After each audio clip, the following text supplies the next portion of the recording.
আসসালামু আলাইকুম। আপনারা সবাই কেমন আছেন? আলহামদুলিল্লাহ আমরা ভালো আছি। আজকে যে মুরগির মাংস রান্না করব। মুরগির মাংস, ফার্মের মাংস রান্না করলে সবসময় আমি লবণ দিয়ে রাখি। লবণটা আর হলুদটা দিয়ে রাখবেন। এটা দিয়ে রাখলে কিন্তু আর হালকা একটু ভেজে নিলে কিন্তু আরও ভালো লাগে। যারা যারা খেতে চায় না ফার্মের মাংস, তারাও কিন্তু খেতে পারবেন, আর অসাধারণ লাগে। এরকম রান্না করার আধা ঘন্টা আগে এইভাবে মাখায় রাখবেন লবণ আর হলুদ দিয়ে। এখানে লেবু ব্যবহার করতে পারেন, লেবু ব্যবহার করলেও ভালো লাগে। এই যে মাংসের লবণ হলুদ দিয়ে মাখায় রেখে দিব আমি। আর এদিকে আমি যে ভাজি করব, আলু আর বেগুন দিয়ে আমি ভাজি করবো। এটা লাল আলু, দেখেন আলুটা আমি কুচি করে কেটে নিয়েছি, আর বেগুনটা এইভাবে কেটে নিয়েছি। বেগুনটা কিন্তু নরম হয়ে যাবে, এটা খেতে কিন্তু অসাধারণ লাগে। আমাদের সাথে মাংসটা দেখেন এই যে মাখায় রাখা শেষ। আর এদিকে আমি কড়াইতে তেল দিয়ে দিচ্ছি। তেল দিয়ে মাংসটা আমি একটু ভেজে নেব। মাংস কিন্তু এভাবে ভেজে নিয়ে দেখবেন, খেতে কিন্তু দারুণ লাগে।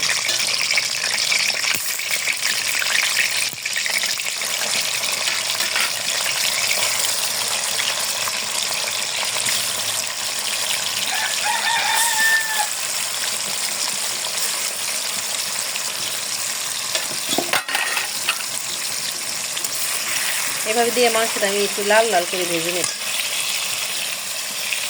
বসাই দেবো, যে এলাচ দারচিনি দিয়ে দিলাম। আর এই যে তেলটা বেশি গরম হয়ে গেছে,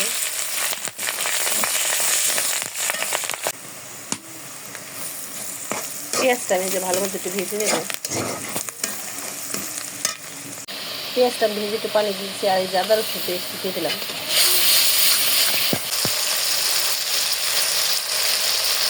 আর এখানে দিয়ে দেবো এখন আমি যে মরিচের গুঁড়া, ঝাল দিয়ে এরকম ঝাল সেরকম দিতে পারেন। হলুদের গুঁড়া দিলাম, ধনিয়া, আর দিয়ে দেবো লবণ। দিয়ে ভালো মতো একটু কষাই নেব।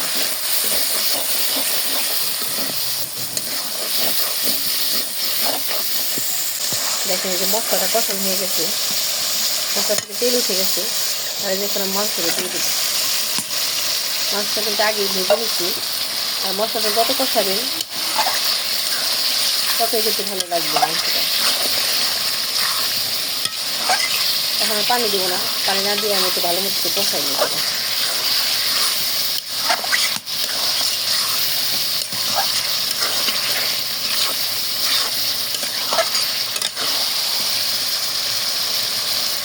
দেখুন দেখতে কত সুন্দর হয়েছে।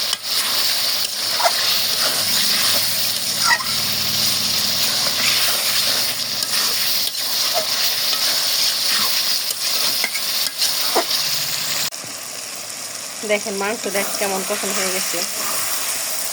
মাংস দিয়ে পুরো তেল ছেড়ে দিচ্ছি। এতক্ষণ কিন্তু কষাইছি, এর মধ্যে পানি দেওয়া হয় না। এখন আমি যে পানি দিয়ে দেবো।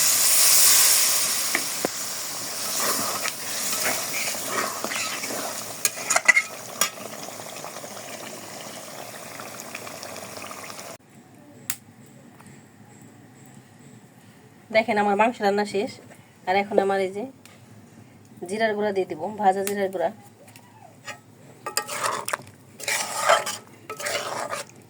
দেখেন উপরে তেল উঠে গেছে।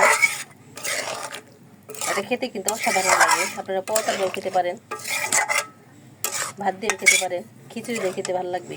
দেখেন এখন আপনার দেখেন মাংসের কালারটা কি সুন্দর আসছে, উপরে তেল উঠে গেছে পুরো। দেখেন দেখেন আমার মাংসটা রান্না শেষ, কালারটা কিন্তু সেই আসছে। এরকম একবার বাসায় ট্রাই করে দেখতে পারেন। দেখেন মাশাআল্লাহ সেই কালার আসছে।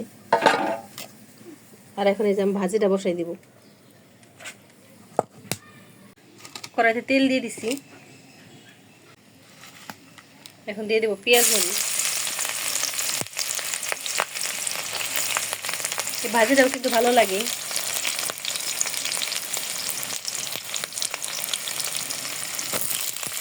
দেখেন আলু বেগুন একসাথে মিক্স ভাজি এরকম করে খেয়ে দেখবেন, খেতে কিন্তু ভালোই লাগবে। আর এখন লবণ দিয়ে দেবো, ভাজিতে কিন্তু অত কিছু বেশি লাগে না। আর হলুদের গুঁড়া দিয়ে দিই।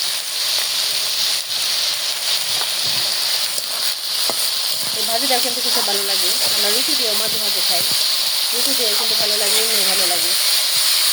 আমাদের ভিডিওতে ভালো লাগবে লাইক এবং শেয়ার করে দেবেন।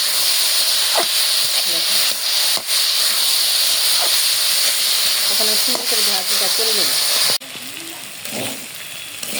দেখেন এই ভাজিটা কিন্তু দারুণ লাগে খেতে।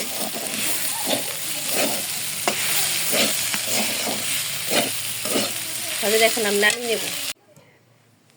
দেখেন এই যে আমার মাংসটা রান্না শেষ, ফাইনাল লুক দেখেন কতটা সুন্দর হয়েছে, আর উপরে তেল ভেসে উঠছে। আর এটা খেতেও কিন্তু অসাধারণ হয়েছে। আপনারা এরকম ট্রাই করতে পারেন। আর আমাদের ভিডিওটি ভালো লাগলে লাইক এবং শেয়ার করে দিবেন। আর এই যে এদিকে আমি এই ভাজিটা করছি, এই যে আলু আর বেগুন দিয়ে ভাজি করছি, দেখেন মাশাআল্লাহ দেখতে অনেক সুন্দর হয়েছে।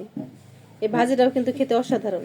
আর এই যে আমার গাছের বোম্বাই মরিচ বলে, কেউ নাগা মরিচ বলে, যে যেটাই বলেন, এটা দিয়ে কিন্তু খাবো।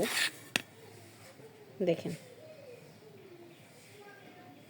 আর আমাদের ভিডিওটি ভালো লাগলে লাইক এবং শেয়ার করে দেবেন, আমার চ্যানেলকে সাবস্ক্রাইব করে দেবেন। আপনারা ভালো থাকবেন, সুস্থ থাকবেন। আল্লাহ হাফেজ।